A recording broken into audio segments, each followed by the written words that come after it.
Gagawa po ang PCO ng isang website o isang platform kung saan nyo po isusumbong lahat ng fake news na nagkakalat at yan po ay hindi namin tutulugan at lahat po yan ay dapat nasampahan ng kaso.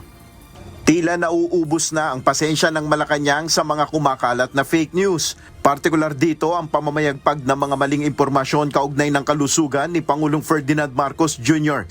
Kaya ang Malacanang maglulunsad na ng website o portal kung saan maaaring isumbong ito.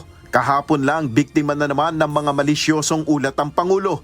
May mga nagsasabing gawa-gawa lamang umano ng artificial intelligence o AI o replay lamang ang naganap na paggunita sa araw ng kagitingan na pinangunahan ni PBBM sa Bataan. Bagay na kinontra ng Malacanang.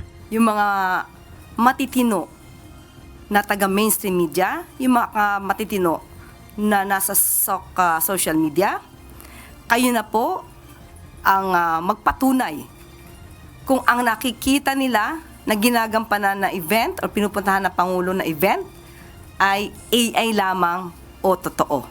Babala ni Palace Press Officer Undersecretary Claire Castro, tutukuyin at kakasuhan ang mga nagpapakalat ng fake news.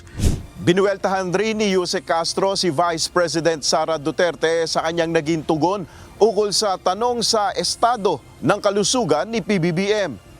Itinanong sa kanya, ano masasabi patungkol sa di umanong lumalalang kalusugan ng Pangulo. Doon pa lang sa word na lumalalang kalusugan, alam natin na walang basihan.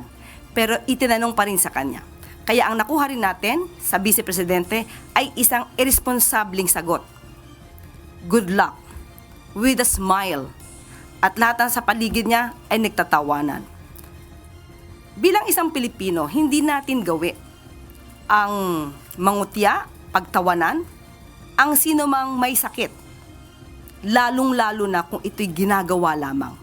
Ginagawang sakit para masira ang Pangulo. Nel Maribuhok, UNTV News and Rescue, Diyos ang aming sandigan, serbisyo publiko ang aming pinahahalagahan.